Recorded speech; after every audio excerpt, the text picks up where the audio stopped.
First time namin gumawa ng gingerbread house pero hindi pa nga natatapos kulang-kulang na. Meron ako nakita online na gingerbread house kit kaya naman agad-agad nag-order ako. Ito yung instructions kung paano pagdudugtong-dugtungin yung cookies, tas ito naman yung laman ng kit. May pa-rectangle na gamis, may pahabang marshmallow, merong candy cane, may lollipop na Huggies Christmas tree, isa pang candy cane at isa pang lollipop na ibang design naman. Meron ding mga icing na kulay white, red at green. Meron ding mga maliliit na marshmallows, maliliit na candies na iba-ibang shapes, mga chocolate candies, gummy bears at mga sprinkles na iba-ibang kulay. Ito hindi ko sure, powdered sugar ba tawag dito? Tapos, eto na yung mga parts ng gingerbread house. Although hindi talaga to gingerbread cookies kasi sugar cookies to, pero alam mo yung thought na magde-decorate ka ng gingerbread house, ganun na din yon. May stickers din sila na ang cute pero hindi na to ididikit sa gingerbread house ah. Sa totoo lang, hindi ko alam kung paano ako magsisimula dito kasi first time ko talagang gawin to. Tuwing Christmas season kasi, lagi kong nakikita tong mga gingerbread house kit. And although hindi talaga siya tradition dito sa Pilipinas,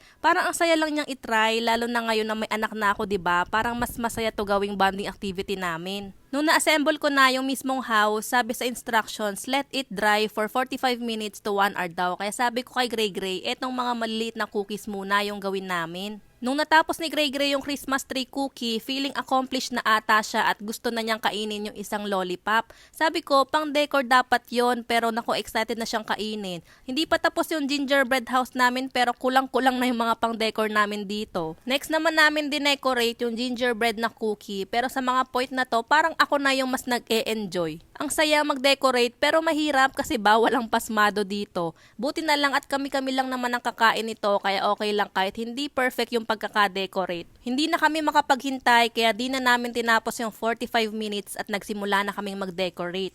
Wala talaga akong plano kung paano ko to i-decorate as in hindi ko na-visualize kung ano magiging design nito. Tapos hindi naman ako creative na tao kaya sabi ko bahala na. Wala naman kasing provided na picture na pwedeng gayahin. Siguro kasi bahala ng imagination at creativity mo. Pero maganda din siguro na merong gayahan para sa mga kagaya ko na first time gawin to at walang idea, walang creativity, charot. Masusubok nga din talaga ang pasensya mo dito kasi ang daming ilalagay lalo na kapag yung mga maliliit na marshmallow at mga candies na. Tapos eto namang assistant ko nakailang lagay pa lang ng marshmallow umaayaw na dahil pagod at nahihirapan na daw siya. At imbes na sa gingerbread house ilagay yung mga candies, bakit naman sa bibig ko? Diyos ko. Hanggang sa na-convince ko naman si Gray Gray na tulungan niya ako magdikit ng mga candies dito sa likod ng gingerbread house. Hindi ko nga alam kung lalagyan ba dapat lahat, pero kasi ang dami pang mga candies na natira, kaya sabi ko sige all out na natin. Tapos binuhos ko na lang yung powdered sugar dito sa ibabaw, parang snow effect ganon.